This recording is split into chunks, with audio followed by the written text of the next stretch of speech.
Hey everybody, it's Joan from the Britical Saiyans here, and today I'm going to be showing you my Raditz deck profile.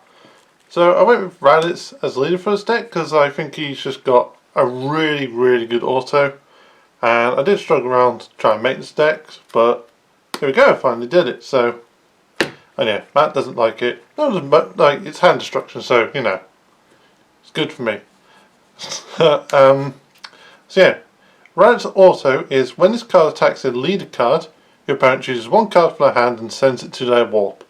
So immediately right there, it's a nasty bit of hand destruction because instead of going to a drop when it could get use out of it, it goes to the warp. So the only decks that really make use for it is cards like decks that interact with the warp themselves. So you're only helping them out to an extent. He has the active main, and once per turn, look up to 5 cards from the top of your deck, then choose up to one red or green, Raditz, Vegeta or Nappa card among them, add to your hand, shuffle your deck, and if you added a card, discard one. We don't do that. There's no targets for that effect, so it's literally Raditz is in here as a leader, so, you know. His awaken is when you're at 4 less, you choose an energy and switch it to active, so you don't draw like you normally do, it's just one energy. Kind of a downside to him, but I think it makes up for the fact that his auto is active on both sides. So it's Raditz Brotherly Hate. The auto is the same as before, so when it attacks the leader, your opponent sends a card from their hand to the warp. He doesn't draw, sadly. And his active main is once per turn, choose up to one red or green Saiyan card in your battle area. It gains plus 5k for the duration of turn. So I have put some Saiyans in here just to interact with that ability, otherwise I'm not really utilising Raditz except for hand destruction. So we'll get into the deck now. As always, we'll start with the extra cards. So the first one of our extra cards is 3 copies of Double Sunday. So Double Sunday is active battle. If your lead card is Raditz, it gains 15k power for the duration of battle. Then choose one of your opponent's back cards with an edge cost of 2 or less and KO it. So it's just good for a bit of pressure and to pop little things on the board. A lot of things nowadays use like 2 drops to evolve or to search. So this just gets around them and it gives us some power. We don't draw from Raditz, so we kind of need that extra bit of push with him. That's where Double Sunday comes in. Plus, like, we kind of have to use it. It's Raditz, come on. Raditz isn't Raditz without his Double Sundays. So next we got 2 copies of Shocking Death Ball as our first negate in the deck. So it's counter attack if your leader is green, negate the attack, then choose one of your opponent's back cards and edge cost 2 or less and KO it. You can use this when you have Sparking 5 by taking a life instead of paying the edge cost. Again, it's just in here as board removal, and as a super combo, negate we can play for free. What was it saying super combo? I think I was going to say Sparking. Our second negate for the deck is 2 copies of Wrathful Charge. So again, if your lead is green, negate the attack. Then you can choose a battle card and place it in your drop. If you do, your opponent chooses a card from their hand and place it in the drop. So more hand destruction, it's a negate. We can get rid of something we don't need on the board or that's no use to us for whatever reason. So yeah, it's pretty handy. Next up, one of our first 2 drops is Hidden Power of the Saiyans. So pay 2 green, counterplay. If your leader is green, your opponent may play the battle card they're playing in their drop instead of just having it on the field. If they didn't, your opponent chooses 2 cards from their hand and place it in their drop. So they either place the battle card they're playing out in the drop area, or they discard 2 to keep it. So I like this because it just like hits the hand, it has no restriction on the cost, and it gives your opponent an ultimatum of like how valuable is this card you're playing. So, but it's only is a one-off because we have a single copy of Preemptive Strike to go along with it. So again, same cost. If your leader is green and the battle card your opponent is playing has an edge cost of 4 less, it's placed in the drop instead of being played. So I like to have a 1-1 split in this deck at the moment because Preempt Strike is guaranteed on anything that's like 4 or less, so that gets a wide range, and it's just that you can't save it. Hidden Power of Saiyans is nice because you can get around anything, and they're forced to choose 2 cards or not. And if they've only got like 1 in hand, then they have to lose it. Or if you've got 2 in hand, then it's like you can have no hand, but you can have a battle card, or you can have a hand but no battle card. Not that it matters if they have a hand or not, because Raditz. And finally, for the X cards, we have 2 copies of To Save a Hopeful Future. So this might seem a bit weird, but when I get further into the deck, you'll see why it's in here. So it's 4 cost for being green, and its active main is choose one of your green battle cards with an edge cost of 5 or less in your drop and play it. So it's revival, and it's also why I try not to run overall in here, because I have a revival card. It would be very silly of me to overrun the stuff I want to revive.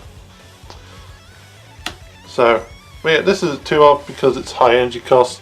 You're only likely to do this once just to get what you need to do things, and I will show you later as promised. So let's put one of those aside just so I can explain. Okay, so moving on to the battle cards. Got a lot of 1-drops.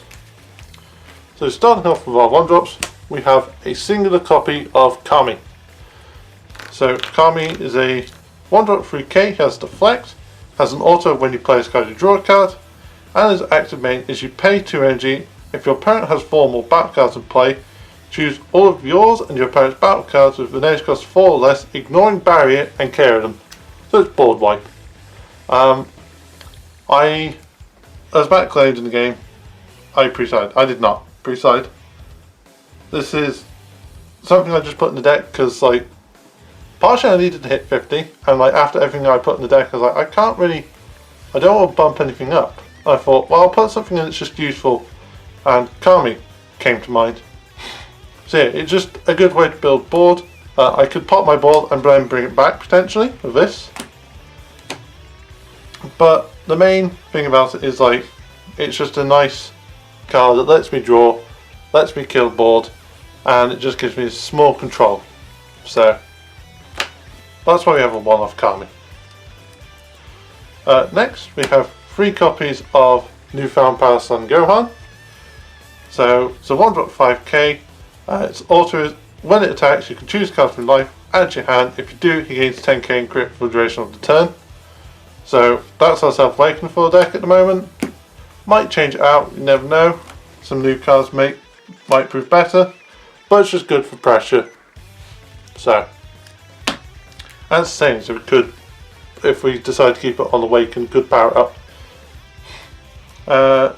There is 2 copies of Urgent Aid Kami, which is also when you play this card, draw a card, and the secondary also is once per turn, when your opponent switches energy to active mode using a non-awakened skill during their turn, choose one of your opponent's energy and place it in the drop. So, remember Ball Ghost, this is the green one, and again it's just a control element. Every deck tries to run one now of their colour, so yeah, we have 2 the green one. And you only really need 2 because it's just there in case you forget it's all that sensory beaning really. And finally in the 1-drops we have 4 copies of Zabuto Maiden Attendant. So this is where it starts getting to what's in this deck if you didn't see the game. So when you play this card, look at 3 cards from the top of your deck, choose up to 1 universe 2 among them, add to your hand and shuffle your deck. So he's in there as a 4 as our searcher for universe 2 stuff. Going to 2-drops now. Oh, they make up a good chunk. So our super combos for the deck, we've got a 2-2 split of Defensive Stance Super Saiyan Vegeta and Ever Dependable Bulma. I am using, like, when I built this deck I looked at my collection of Bulmas and I was like, huh, I've used quite a few of you. And I know I have, but it's just really good super combo in my opinion. So, Vegeta is Sparking 5. When you combo with his card field is green, draw a card. Otherwise he's just 10k. And yeah, he's our Sparking one, which we can do, and kind of an easy thing to do for us. I've got ever dependable Bulma. So when you come with this card, if you lead it as a Shenron or a green Saiyan, and your life is at 5 or less, you draw a card and it gains 10,000 power for duration, combo power for duration of turn. So I prefer Bulma if I'm playing green Saiyans over the 4 life ones. Yes, some of them have the initial 10k, but Bulma activates when you're on 5 life, and that is a small difference to me that really matters.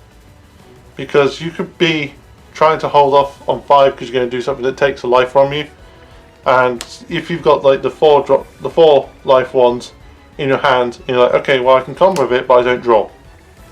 Bulma's like, no, combo with me and draw. You know, it's just a bonus.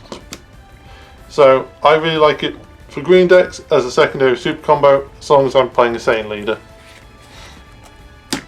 Good old Bulma. She is ever dependable. Oh, there you go.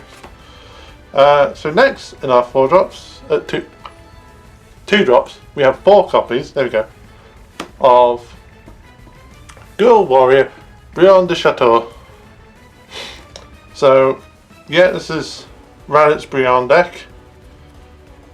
Not Universe 2. It's just got a Brion engine in it, because Brion's actually quite good, and unfortunately I can't put the new counters into Zeno. I don't know why I said Zeni. I'm thinking of money. But yeah, I can't put counters into Zeno deck sadly, so I was like, I'll take the good part of Universe 2 and use it somewhere else, and that's where Raditz came to mind, because I can have the Brion engine with a leader that can have counters. So anyway, she's 2-drop 10k, she has barrier. She has the auto of when you play this card, look at 7 cards from top of your deck, choose up to 1 maiden squadron among them, add to your hand, then shuffle your deck. So she either searches out herself, the 5-drop or the 7-drop promo. And yep, that's the only other ones. I don't use Rosie or Kakunsa because they require having both of those, like they require having Brion and the other one on board. It's just too annoying. I used to find it difficult when I was playing Zeno, so I'm just taking a good bit of Universe 2 really. And yeah, this is our main target for the first evolution. Should have said that. So next in our 2 drops we have 4 copies of Rabanra, Maiden Attendant. So he's a 2k 2 Vingri with 2-drop 5k power. He's got blocker and the permanent of if a Universe 2 is in play in your battle area, you can play his card from your hand without paying its energy cost. So obviously he's in there as a free blocker because we've got a 1-drop we can play. We can play Brion, and then afterwards it's just like slap him down. And you could lose the other one, as long as there's still him in play, you can slap down more of him. Just like, there we go, I've got blockers. So yeah, definitely worth having 4 of. And you can search them out with Zabuto and just play it straight out. And finally in the 2 drops we have 3 copies of Super Saiyan Son Goku. So it's a 2-drop Veneer of 20k power. I literally run the 3 just as something to work with Raditz. It's a nice beat stick. It really makes function of Raditz's effect to give him 5k, so it just becomes a 25k beater. And we can easily lose it to energy and combo or hand destruction without regrets. So, like I said, it's just in there as pressure and tool. So, next we have, with our only 3-drop, we have 4 copies of Energy Power Go Tanks. So it's a 3-drop 50k power, and its auto is when this attacks lead card, your opponent chooses 1 card from their hand, place it and drop. So it's hand destruction, that can be a 20k if we have Raditz. That's all he's in there for, just hand destruction. But why not? The deck's hand destruction. So yeah. We have a 4-drop, which is 2 copies of Infernal Villainy Cell. So it's 4-drop 20k power. He does have critical. We don't really play him out. We just use him for his auto, which is when you play a combo with his card, you draw a card. So it's just a bit of extra draw power, because like I said, on this side we don't draw. from the auto. It's just the same as on the Unawakened side. But that's a good thing about Raditz, is that you can use it on both sides. So you could potentially just try and go the whole game Unawakened. I advise you not to, because you may as well just have 15 base. But yeah, Sails in there has a bit of draw power, if we use him. So next we got our 5-drop for the deck, which is Maiden Squadron Leader, Ribrianne. So she's 5-drop, 25k power. She's evolved for 3 energy, 2 of it being green, onto a Brienne de Chateau. So it could be a copy of herself, could be a copy... Wait, is it a copy of herself? No, she gets 3... Oh no, it literally can only evolve onto the 2-drop. I didn't realise the character names are different. I thought it was just the same. Huh. Oh, okay. Ribrianne, Brienne. Okay. Learn something new every day. I did not check character names, but you know, that's like the one part you don't tend to check unless you're making a deck that heavily relies on it. This doesn't so much. So, anyway, its first auto is when a card evolves into this card, choose up to one of your opponent's battle cards and KO it.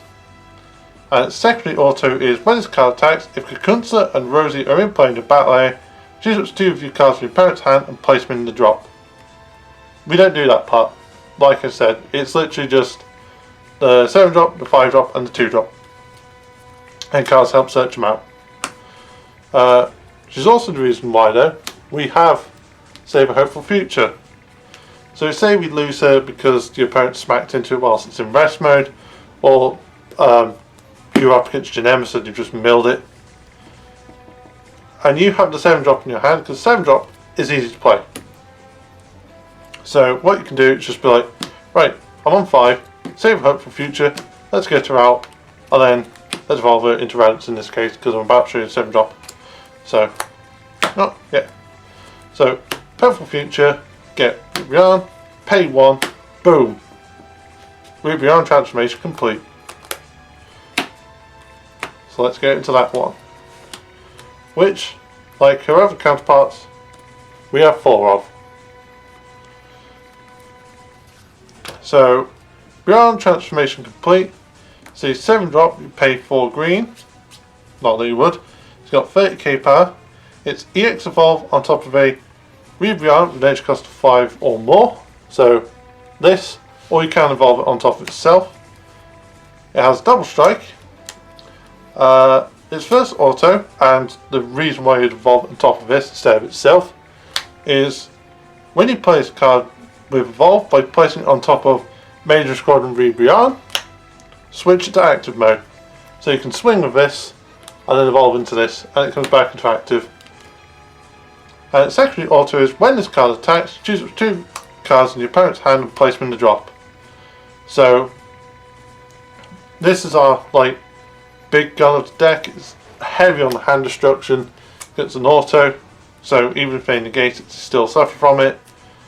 And it's why we have a 4-4 split, because we can easily play this out, because it's just pay 1 on top, bam, simple as you like.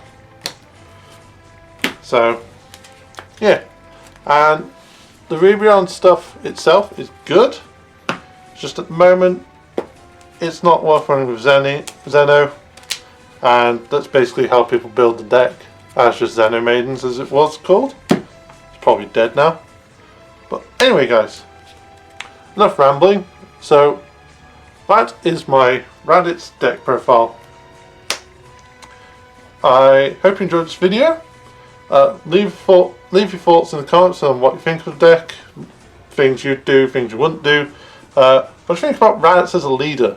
Because I've shown this to a few friends, and like when I showed it to Matt, everyone was like, "You're using Raditz?" Like it was some kind of joke to use Raditz, and I was like, "No, yeah, I'm using Raditz. He's really good." And if like found it a bit hard to believe, like Matt just kind of like, "Oh, okay, the auto, yeah, good call," straight away, just like auto, yep, do it. Everyone else I play against has looked at me weirdly. So I'd like to know what you guys think of the deck itself, things you do, and Raditz. Oh, and what you do with Raditz. But anyway, thank you very much for watching. Like I said, leave thoughts in the comments. And we hope to see you next time. Bye bye.